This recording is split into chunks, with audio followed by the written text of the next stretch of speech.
Hey, how's it going, everyone? I thought I'd give a demo of V6 of the app that's in progress, and I'm going to demonstrate with Valheim because I find that's the easiest to test with for me.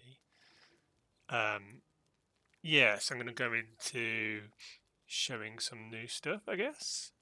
Inside the game, we now have this little window, and we can kind of inspect what's going on with the events that are coming through from Overwolf. We'll be able to hide this. I haven't actually coded that in yet, but yeah, it's just useful for debugging, I guess. So as I move between the characters here, we can see it's updating.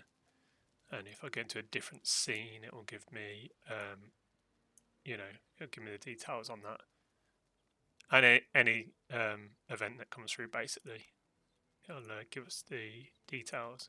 So what I thought would be cool today is to kind of show off some of this new UI.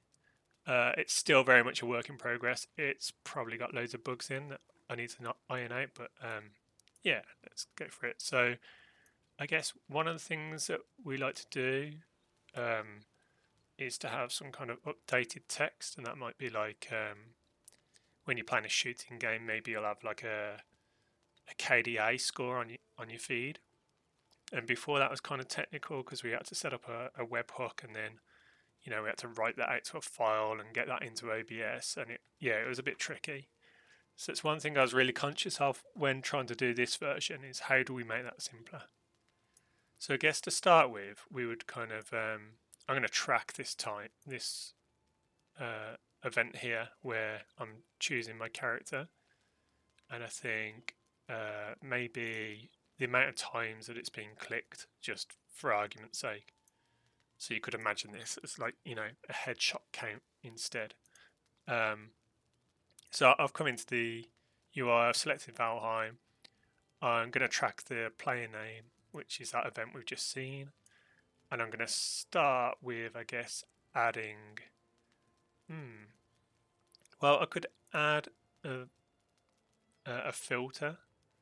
No, I'll come back to that after because that's not really relevant at the moment. Let's add a variable. And we'll say selection count. I'm going to create a new variable.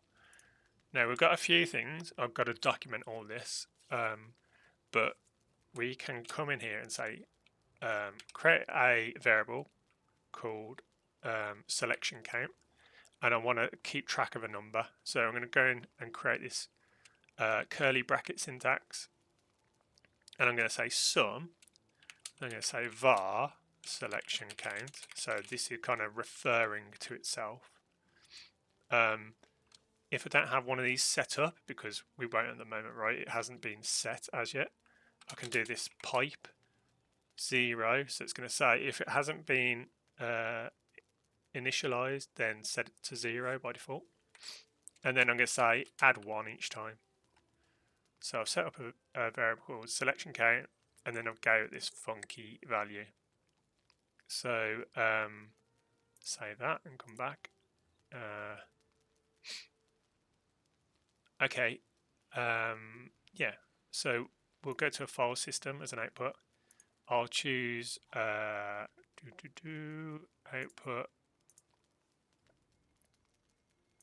and then I will apply format, and I'm going to say right, let's say there's a var. Now there's a special variable that's already set up for us called OW payload, and what that is the data as it comes through from Overwolf, like verbatim. So if it's a string, if it's like a word, it'll just come through as that.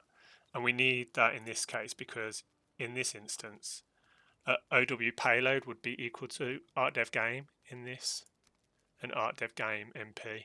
Now, some of the events that Overwolf give us are JSON strings, and we've got other ways of handling that, but I'm not going to demonstrate that in this video. But yeah, so for this example, it'll be artdevGame. OW payload would be artdevGame, and then this one would be OW payload would be artdevGame MP. So I'm going to put that name out into this file that I'm going to write to called output.txt. and I don't know, let's do selection count equals to our var that we set up, which was called selection count. So I'd expect it to say something like artdev game MP and then in brackets selection count colon and then a number that increases the number of times that I click on it.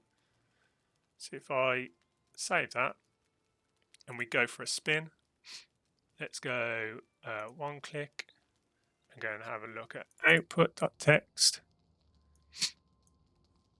We've got 5 here because I think I set it up earlier and it's just adding to it. So if I just blank this out for now and I'll reopen it in a minute. So let's try again. Is that going to be 1, 6? It's still going. It's still got it in the background. This is like I said. Probably got some bugs in here. But if I go, we just saw it increasing in number, right? But we can do something else, which is going to help us here. We can actually tell it to reset. So let's reset it when we know a certain game event comes in. And this one, I'm going to choose this scene event. So if I confirm that and save it. So now to get that, I will click start. It triggers this scene event. So that in the background should have reset that variable. So if we now go one click, we have selection count 1. If we go and click it again, selection count 2, and so on, 3, 4, 5.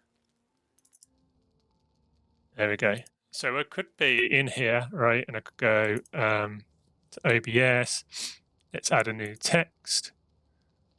Okay, read from file. Let's say read it from that desktop one that I've got, which was output. That's all okay. Let's just go and resize it a bit. Ooh, just broke it a bit there. Okay. I don't know if this refreshes. I guess we'll find out together.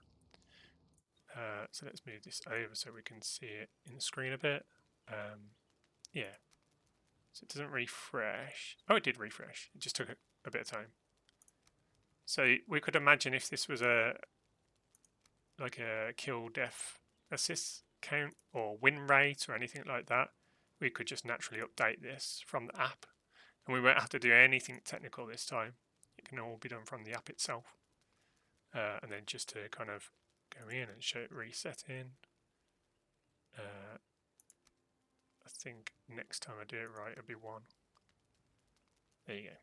So yeah, that's one of the features I've been plugging away at.